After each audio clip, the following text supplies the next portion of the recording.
এই পূজা, সাথী কলেজে আসেনি? ও কেন কলেজে আসবে রে? ওর তো এখন বিশাল ব্যাপার, বয়লোক ছেলে ধরে প্রেম করে বেড়াচ্ছে। কি? কেন? তোকে কিছু বলেনি? তোর তো খুব কাছের বান্ধবী। তোরা মিথ্যে বলছিস, সাথী প্রেম করবে না আমি জানবো না? আমি জানি তুই আমার কথা বিশ্বাস করবি না। বিকালে মেঘনা পার্কে যাস, তাহলেই সব দেখতে পাবি।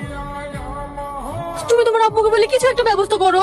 আরে তুমি অত টেনশন করছো কেন? আমি আব্বুকে ঠিক রাজি করে নেবো। তোমার কোনো কথা আমি শুনতে চাই না। তুমি যত তাড়াতাড়ি পারো তোমার আব্বাকে রাজি করে তোমার বাড়ির বউ বানিয়ে নিয়ে চলো। আচ্ছা আচ্ছা ঠিক আছে, আজকে তোমাকে আমার আব্বার কাছে নিয়ে যাবো। এই সত্যি? তোমার আব্বুর কাছে নিয়ে গিয়ে কি বলবা?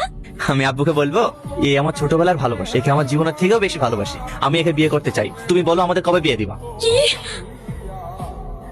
কি ব্যাপার তুই এখানে? কে এটা সালমা? ইয়ে ইয়ে আমার বান্ধবী। ও আচ্ছা, হাই, আমার নাম টনি, তোমার নাম কি? ইয়ের নাম সাথী। Just on minute. হ্যাঁ বা বলো। আচ্ছা ঠিক আছে, আমি এক্ষুনি আসছি। সালমা, আব্বা ফোন করেছিল, আমাকে যেতে হবে। তুমি কিন্তু বিকালবেলা রেডি থাকবা, আমাদের বাড়িতে গিয়ে আজকে আমাদের বিয়ের ডেটটা পাকা করবো। আসছে, হ্যাঁ আসছে সাথী। তাহলে এই সেই আমার টনি। সেদিন তুই আমাকে টনির সম্বন্ধে মিথ্যা কথা বলেছিস। দেখ সালমা, তুই যেহেতু সব জেনে গেছিস, আমিও তোর কাছে কিছু লুকাবো না। আমি টনিকে ভালোবাসি আর ওকেই বিয়ে করবো। যদি ভালো চাস তাহলে আমাদের মধ্যে কাটা হতে আসবি না। কেন তুই এটা করলি? তুই তো জানিস আমি ওকে ছোট থেকে অনেক ভালোবাসি। তাহলে তুই কেন ওকে মিথ্যা পরিচয় দিয়ে ভালোবাসতে গেলি? এই তো আমার মিথ্যা পরিচয় দেওয়ার কি আছে? আমার টনিকে ভালো লেগেছে তাই। বাহ, তাহলে তুইও শুনে না, টনি আমার ছিল, আমারই হবে।